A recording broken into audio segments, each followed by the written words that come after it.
Asante. Nimeisoma vizuri kabisa barua ya msajili wa vyama vya siasa Bwana Shosti Nyahoza aliyokiandikia chama changu, Chama cha Demokrasia na Maendeleo Chadema, akikitaka kijieleze kwa kukiuka kanuni mbalimbali za uendeshaji wa chama. Sasa leo nimekuletea jambo muhimu sana, kwa sababu Shosti anasema viongozi mbalimbali wa Chama cha Demokrasia na Maendeleo Chadema wametamka matamshi mazito ya kuhatarisha usalama wa nchi, akizungumzia kauli ya makamu mwenyekiti wa chama chetu kusema endapo hawatamwachilia Tundu Lissu basi chama kitaongoza maandamano makubwa ya kuhakikisha anatoka, wanaachiliwa huru na anaendelea na shughuli zake. Na baada ya hapo akasema viongozi mbalimbali wa Chadema wamesema kwamba Samia ni mtawala aliyepo madarakani kimabavu, hajachaguliwa na wananchi. Na wao, ofisi ya msajili wa chama cha siasa inasema Samia ni rais halali kwa sababu ameapishwa, amechaguliwa na wananchi na ameapishwa. Sasa Bwana Shosti, kama Samia ni rais halali, wewe unapaswa ujiulize na ofisi yako, ni kwa nini alikwenda kuapishiwa gereji? Kwa nini alikwenda kuapishiwa kwenye kambi ya jeshi kama huyu ni rais halali?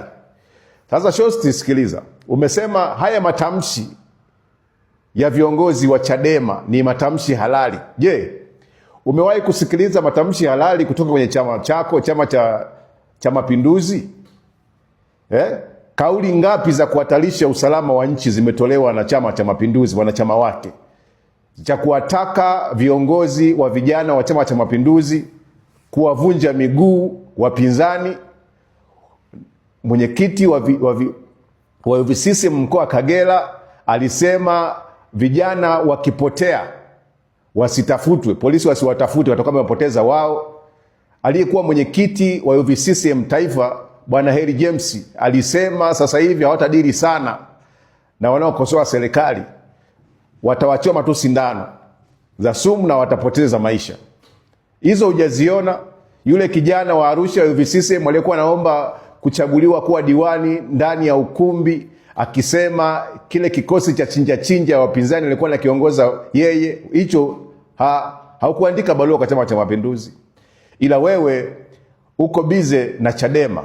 Uko bize na Chadema tu. Hizi kauli zote haukuchukua hatua yoyote. Sasa nimekuletea hizo kauli, wenda kwenye ofisi zako hazipo. Sasa sikiliza hii hapa kauli ya Heri James. Huyu alikuwa ni mwenyekiti wa vijana wa UVCCM taifa, anawaagiza vijana wa UVCCM taifa.